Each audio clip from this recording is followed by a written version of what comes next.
是安德鲁。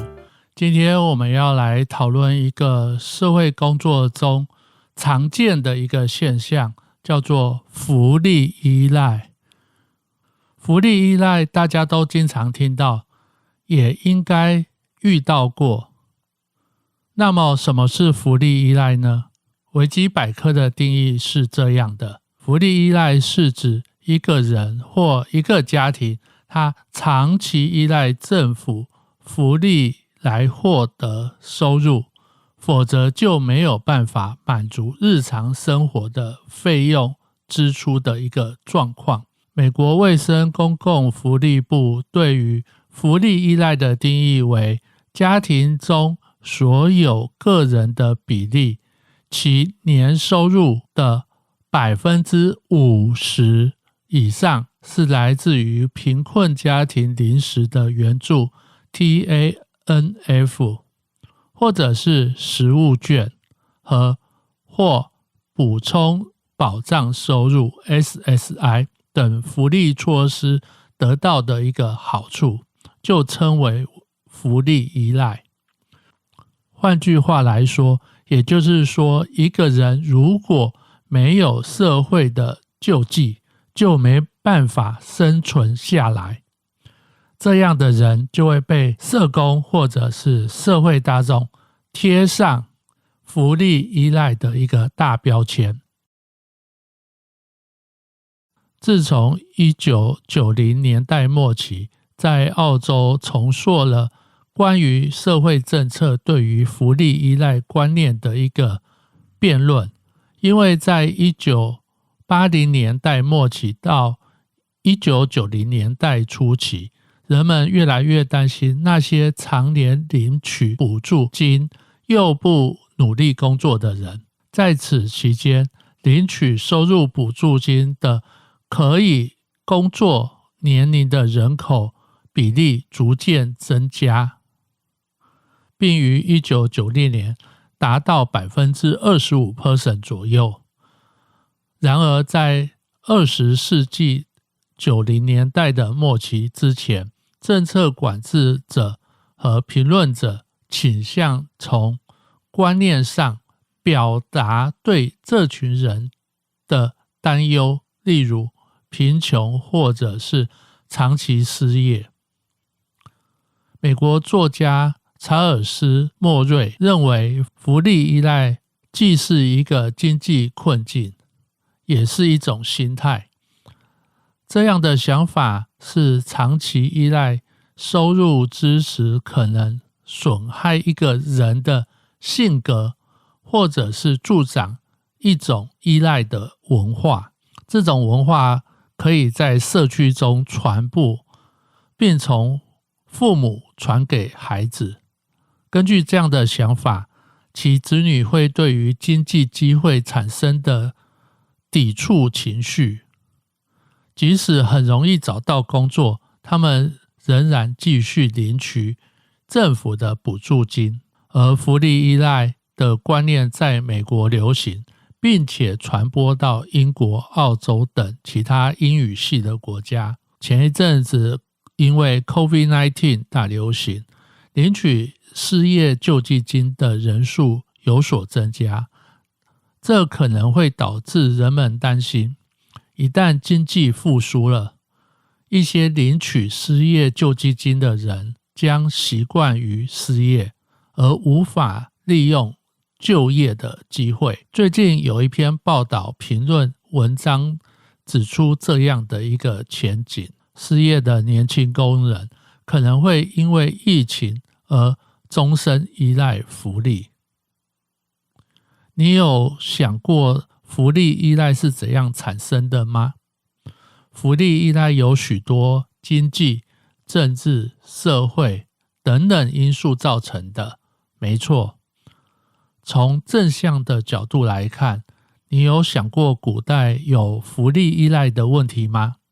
为什么古早人类没有福利依赖呢？因为福利依赖的人都被活活的饿死了。你会很惊讶吗？1349年，英国推出了劳工法，要求人们留在家中，并且要为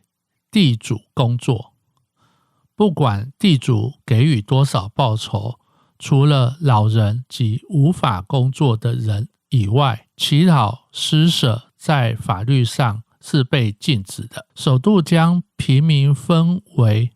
值得帮助的穷人，例如老人、身障者、寡妇、幼儿等；不值得帮助的穷人，如身体可以工作却未就业的成人。后来1601年伊丽莎白济贫法案被制定，这是社会福利史上最重要的一个济贫法案。济贫法主张以地方为标准教区来管理贫穷跟救济，每一个教区纳税的人仅对于该教区的平民负责。济贫法也对贫穷儿童确立了学徒计划，为依赖人口规划公疗救贫院，对于健壮而不工作的平民予以严厉的惩罚。那个年代的人很难不顺从济贫法，不顺从就应该都饿死了。在台湾光复之后，有不少平民贫困的人大翻身，例如大家熟知的陈水扁、王永庆，前者是台湾前任第10、11任中华民国总统，2000年到2008年。陈水扁先生出生于台南县关田乡的贫困家庭，于国立台湾大学法律系毕业后成为律师，是当代不少透过教育翻身的人士之一。王永庆出身穷苦的茶农之家，透过政府的政策补助下逐渐成功，也誉为台湾的经营之神。王永庆曾自贫贫寒的家庭以及恶劣的条件下创业的经验，使我年轻就深刻体会到先天环境的好坏不足喜亦不足忧，成功的关键完全在一己的努力。以上2位台湾贫户透过政府的政策成功脱贫。有人就会问，为什么现代人那么难脱离贫穷呢？你有想过这个问题吗？我们用股票的说法来解释。买股票，如果你想要赚钱，那就要买在低点，然后在高点的时候卖出，至少股价要往上扬才有机会赚钱。如果我们将股票的概念运用在社会上，就是一位低收入户，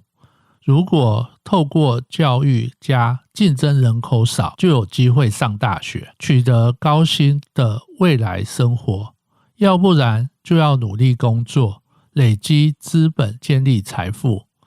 这就是目前台湾遇到的一个最大的问题。读书未能保证有好的工作，有工作不一定有好的收入，结果造成高学历有工作却无法养活自己，因此在实际收入与生活基本水准中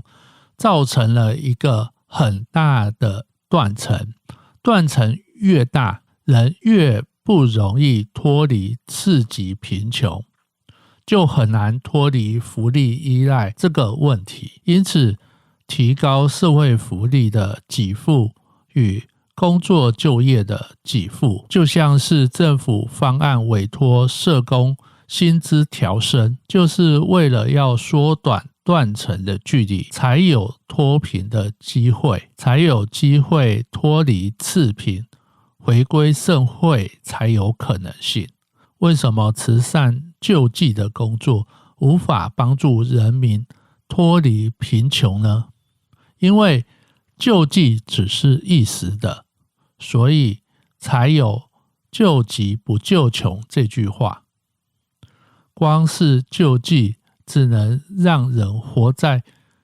马斯洛的需求理论的最底层，生理需求的半满足很难提升到第二阶的安全需求。肚子饿了，肚子都没有办法满足了，怎能有安全感呢？更别说爱与归属了吧。我是安德鲁社工师，我们下一次见。